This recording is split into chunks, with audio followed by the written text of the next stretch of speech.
नमस्कार, स्वागत है आपका अपने यूट्यूब चैनल बी एजुकेटर में। बात करेंगे 40,000 पदों पर भर्तियां अप्रैल में। DSSB भर्ती परीक्षा शेड्यूल जारी। 68 सूची बड़ी खबर मिलेगी नियुक्ति। उत्तर कुंजी मामला अभ्यर्थी जरूरी सूचना। आंसर की से संबंधित जितने भी अभ्यर्थी हैं वो इस वीडियो को जरूर देखें, बिना स्किप किए ही देखें, क्योंकि वह बहुत महत्वपूर्ण जो है आप सभी लोगों के लिए सूचना है। यूपी टेट परिणाम कब होगा जारी, इन्हीं बिंदुओं पर बात करेंगे। वीडियो स्टार्ट करने से पहले अगर आपको लगता है कि चैनल के माध्यम से आपके राइट्स के लिए आपके हक की आवाज को उठाया जाता है और शिक्षक भर्ती से संबंधित ऑथेंटिक अपडेट आप तक पहुंचाई जाती है, तो निसंकोच आपको चैनल से जुड़ जाना चाहिए। टाइम वेस्ट ना करते हुए हम बिंदुओं पे बात करेंगे। वीडियो को आप बिना स्किप किए हुए देखें, जिससे कि आपके जो डाउट्स हैं वो क्लियर हो सके। पहले आप वीडियो को स्किप करके देखते हो, उसके बाद आपके द्वारा कमेंट्स किए जाते हैं कि क्या रहेगा इस पर, क्या आगे संभावनाएं हैं। तो वीडियो को स्किप किए बिना जो है देखिए। बात करेंगे 40,000 पदों पर भर्तियां अप्रैल में। तो 40,000 पदों पर भर्तियां जो है अधीनस्थ सेवा चयन आयोग समूह गा के करीब 40,000 पदों पर अप्रैल में भर्तियां शुरू करेगा। विभागों से इन रिक्त पदों का ब्यौरा उसे मिल चुका है। 3 भर्तियों के लिए विज्ञापन भी निकाला गया है, लेकिन विधानसभा चुनाव के लिए आचार संहिता लागू होने से इन्हें रोक दिया गया था और जो है इलेक्शन के बाद ये आचार संहिता हट गई है। आयोग मौजूदा समय विभागों से आई हुई रिक्तियों का मिलान करा रहा है। अधीनस्थ सेवा चयन आयोग समान नियोक्ता यानी इंटर या इसके समकक्ष और स्नातक व तकनीकी दक्षता वाले पदों की भर्तियां एक साथ करेगा।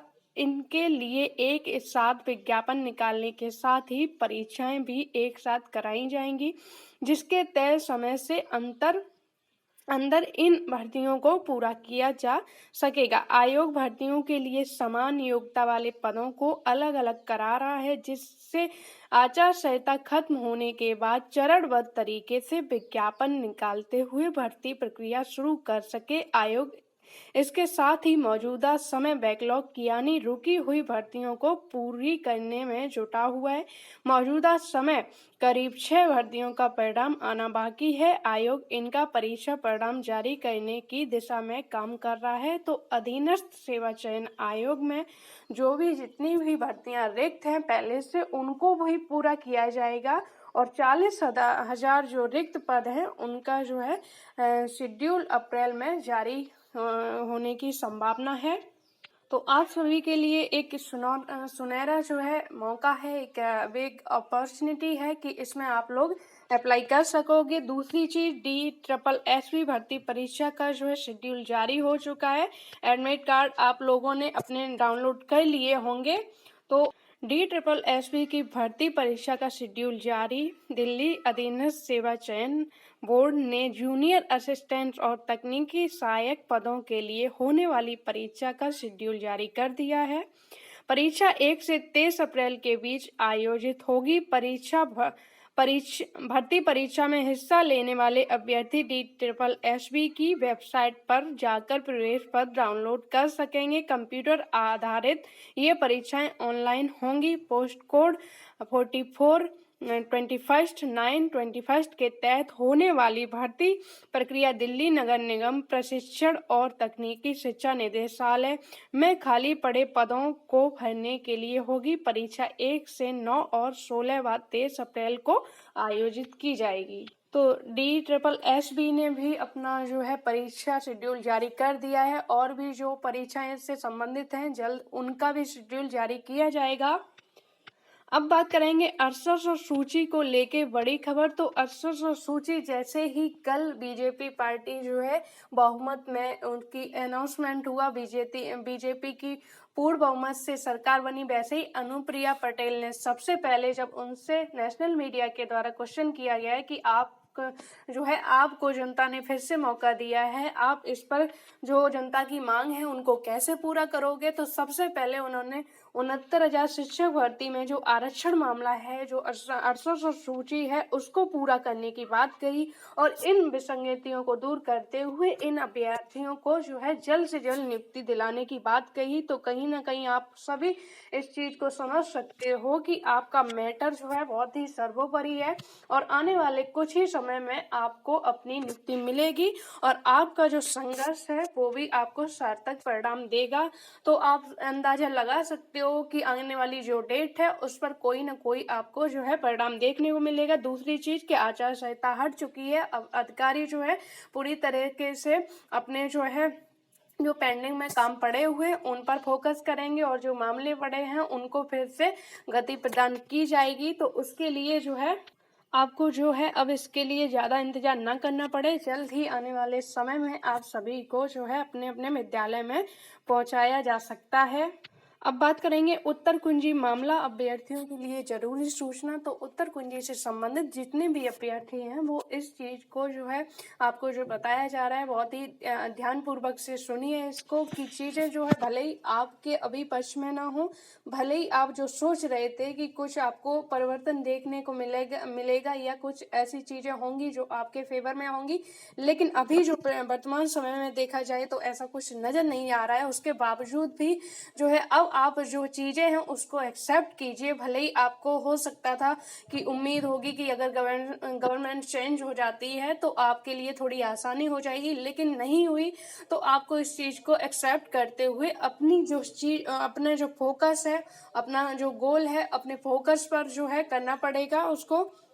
इसके लिए आप अपने तरीके से सुप्रीम कोर्ट की तैयारी कीजिए और सुप्रीम कोर्ट में एक अच्छे से अच्छा पैनल उतारने के लिए आपको अपनी टीम का सहयोग करना पड़ेगा, क्योंकि आप जो है इस लाइन पर खड़े हुए हो, ना इधर के हो ना उधर के हो। मतलब आप एक बॉर्डर लाइन पर खड़े हुए हो कि यहाँ पर अगर आप थोड़ी सी भी गलती करते हो तो हो सकता है कि भविष्य में आपको पछताना भी पड़ सकता है। दूसरी चीज कि अगर आप ये सोच रहे हो कि सुप्रीम कोर्ट जाते हैं वहां सरकार क्या करती है, कहीं खारिज ना हो जाए आपका जो है इतनी मुश्किल से जो परिणाम आपके पक्ष में आया है उसका कोई निष्कर्ष ना निकले, ये चीजें भी माइंड में आ रही होंगी।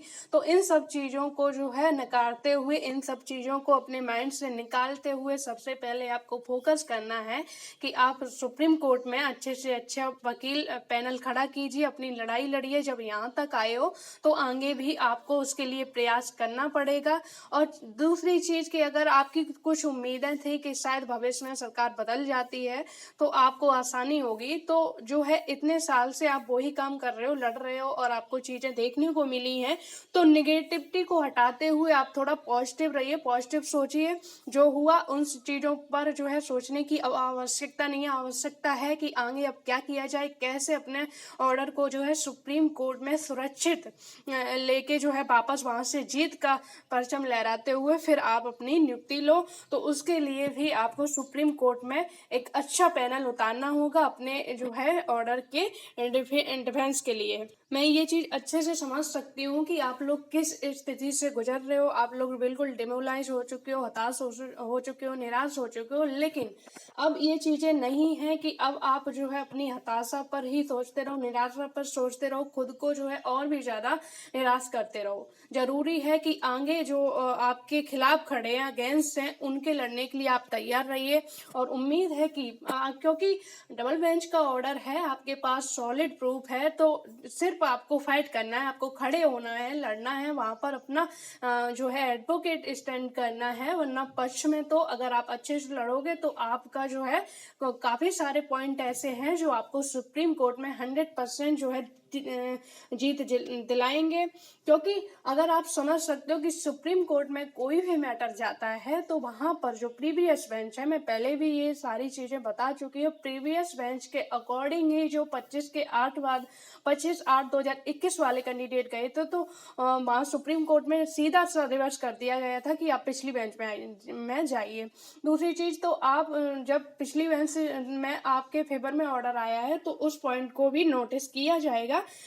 तो उसके लिए जरूरी होगा कि आप अपने एडवोकेट को खड़ा करिए उनके अगेंस्ट जो आपके अगेंस्ट खड़े हैं। तो दूसरी चीज पहला पॉइंट तो सबसे पहला स्ट्रांग पॉइंट तो यही है कि डबल बेंच का आपके पास ऑर्डर है प्रीवियस बेंच का। जब भी कोई जो है ऑर्डर सुप्रीम कोर्ट के लिए जाता है कोई भी मैटर, तो जो प्रीवियस हियरिंग के अकॉर्डिंग जो है चीज़ें रखी जाती है, पॉइंटों को देखा जाता है। तो आप समझ सकते हो कि आपका जो है पॉइंट, आपके पास जो ऑर्डर है वो पॉइंट्स हैं, एविडेंस है, वो बहुत ज़्यादा स्ट्रांग है। फिर उसमें सरकार ने खुद भी माना है कि दोनों की सहमति से, यानी कि जो अपोजिट पार्टी थी और जो पिटिशनर थे उनकी दोनों की सहमति से, जब पिटिशनर ने कहा हम एक नंबर पे एग्री हैं, तो फिर उसको जो अपोजिट पार्टी थी वो भी एग्री हो गई। ये पॉइंट भी उसमें ऑर्डर में मौजूद है, जो कि कहीं ना कहीं आपके लिए डबल प्लस पॉइंट है। तीसरी चीज की जो इनके पास जो है सुप्रीम कोर्ट के जाने के लिए टाइम था, काफी ज्यादा टाइम था, जबकि ये जो है अब मानना के बाद गए। तो काफी सारे ऐसे पॉइंट हैं जो आपके फेवर में है, आपके प्लस पॉइंट में है, और कुछ ऐसे भी पॉइंट हैं कि अगर डबल बेंच से कोई भी ऑर्डर रख जाता है तो 100% जो संभावना रहती है कि डबल बेंच के ऑर्डर को ही फॉलो किया जाता है, क्योंकि सुप्रीम कोर्ट सीधा डायरेक्शन दे देता है कि हम इसमें कोई भी इंटरफियर नहीं करना चाहेंगे, क्योंकि जब क्वेश्चन ही गलत है तो सुप्रीम कोर्ट में इसमें हियरिंग में क्या चीजें जो है अपोजिट पार्टी दिखाएगी जाके। अब बात करते हैं कि आपका मामला सुप्रीम कोर्ट में कब तक जो है फाइनल हो सकता है, कितनी हियरिंग में। तो जहां तक मुझे लगता है कि पहली हियरिंग में अगर आपके जो वकील हैं, एडवोकेट हैं, सीनियर एडवोकेट का पैनल होगा, तो 100% फर्स्ट हियरिंग पर ये मामला क्लियर हो जाना चाहिए, क्योंकि आपके मैटर में आपको ज्यादा नहीं है, क्वेश्चन पर आपको बहस नहीं करवानी है। आपका जो है डबल बेंच का ऑर्डर आया है उसको सेफ रखने के लिए, तो चीजें पॉइंट टू पॉइंट बोली जाएंगी। ऐसा नहीं है, जहां तक मेरा मानना है कि आपको क्वेश्चन पे बहस नहीं करवानी है। क्वेश्चन पे बहस करवाने के लिए जो अन्य याचिकाएं जा रही हैं, जो लखनऊ की याचिका जा रही हैं, जो अन्य याचिकाएं, उन पर आप तो सिर्फ अपने जो ऑर्डर है, जो कैविएट डाली है, उस मुद्दे पे बात करोगे, ना कि आप क्वेश्चन पे बहस करवाने के लिए जाओगे। तो हो सकता है कि फर्स्ट ज्यादा से ज्यादा एक हियरिंग में और कम से कम एक हियरिंग में, कम से कम एक हियरिंग में और ज्यादा से ज्यादा 3 हियरिंग में आपका मामला जो है सॉल्व हो जाएगा। उम्मीद है कि पहली ही हियरिंग में आपको जो है आपके पक्ष में देखने को मिले। अब बात करते हैं कि इसको जीतेंगे कैसे। तो जीतने के लिए आप समझ सकते हो कि आपके अगेंस्ट कोई पार्टी नहीं है, कोई जो है अदर पार्टी नहीं है। आप सीधा गवर्नमेंट से लड़ रहे हो, आप शासन से लड़ रहे हो, आप प्रशासन से लड़ रहे हो। तो आपको उस हिसाब से ही आपको अपना पक्ष जो है बहुत ही मजबूत तरीके से सुप्रीम कोर्ट में रखना पड़ेगा। भले ही आपका मैटर कितना भी स्ट्रांग हो, भले ही आप डबल बेंच से जो है जीत के आए हो, लेकिन कहीं जो है आपके मैटर में चूक नहीं होनी चाहिए। इसलिए आपको हियरिंग के लिए मोस्ट सीनियर एडवोकेट तो उतारने ही पड़ेंगे। और ये सिचुएशन ऐसी है जहां पर आपको डिमोरलाइज होने की आवश्यकता नहीं है। जरूरत नहीं है कि आप अब निगेटिव जो है सोचो कि ऐसा नहीं ऐसा हो जाएगा। आपको सिर्फ आवश्यकता है कि आपके पास जो पॉजिटिव पॉइंट है, जिनको देखते हुए आपका ऑर्डर है उसको कैसे सुरक्षित रखा जाए, उसको कैसे बचाया जाए, इसके लिए सिर्फ सोचना पड़ेगा और फोकस पूरा पूरा अपनी नियुक्ति पर करना पड़ेगा। जब उसके लिए आप प्रयास करोगे, जब यहाँ तक पहुंचे हो, तो जाहिर सी बात है कि आपको नियुक्ति भी मिलेगी।